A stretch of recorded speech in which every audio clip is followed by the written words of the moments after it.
I just wanted to emphasize that our images are flat and one-dimensional. It doesn't matter if you look at it on a screen or a print, it will always be a flat surface. All the more it is important that it has a three-dimensional look and feel to it. But how do we get that? I believe it's mainly three factors that make a great and convincing landscape image: light, atmosphere, and transitions. I think it is these three interacting factors that give images depth and interest. So let's have a look at transitions first.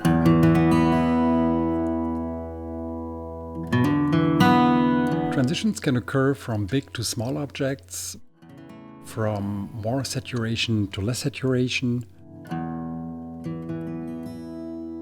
from cooler color tones to warmer color tones, from higher levels of black to less levels of black. We'll get back to this one later when talking about atmosphere. And of course, all at the same time. While big to small transitions are a matter of composition, almost all other transitions can be reinforced in our editing process. For example, changing the white balance in editing to either cooler or warmer tones is a means of directing the viewer's gaze, steering it away from the image borders.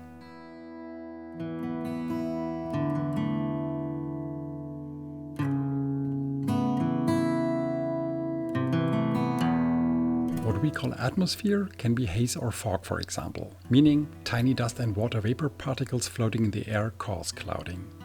And therefore, objects further away show less detail and contrast as well as less color saturation. As observers in nature, we intuitively understand that objects obscured by haze or fog are further away than those that are clearer to see. That may sound very trivial, but I think this very simple observation serves us as a great insight for our editing skills. And this is where I'm coming back to the levels of black. You can put objects like mountains, trees, etc. farther away by simply lowering the levels of black, their contrast, and their color saturation, as well as by introducing haze or fog. If we observe nature, we will see that objects in the distance never show 100% pure blacks. The farther they are away, the less blacks contrast as well as color saturation they have. This is what makes layers interesting.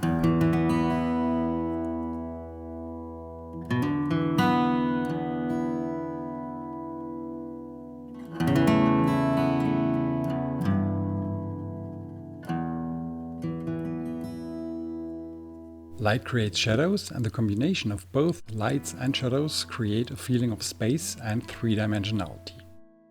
It doesn't matter if it's front light or side light, our brain understands that objects that show an illuminated as well as a dark side must be three-dimensional. Beyond that, strong shadows can evoke a feeling of space and, depending on the composition, even lead you into the image. Light also attracts our attention as viewers. Our eyes automatically wander to the brightest spot, respectively the spot with the strongest contrast. In editing, you can paint in light in order to give your images more three-dimensionality, for example with the dodge and burn technique. Of course, we're not that lucky to get away with a superb image each time, an image that contains great light, great atmosphere, and a three-dimensional feeling. But luckily, we can enhance those factors or even work them in afterwards to a certain degree. For the way I approach editing, painting with light and atmosphere is one of the most important steps. This usually works best when some of it already was in the image beforehand, and certainly not every image is suitable. A blue sky image, for example, will most probably never become atmospheric, whatever you may try. In this raw file, taken in the Dolomites for example, there is already some nice side light, some dramatic sky and some atmosphere. But I wanted to give it even more. So what I did, besides some heavy cropping and color grading, I added more haze and atmosphere in the background to make the other mountains appear even farther away. I darkened the foreground and the right side to stress the incoming light from the left side even more.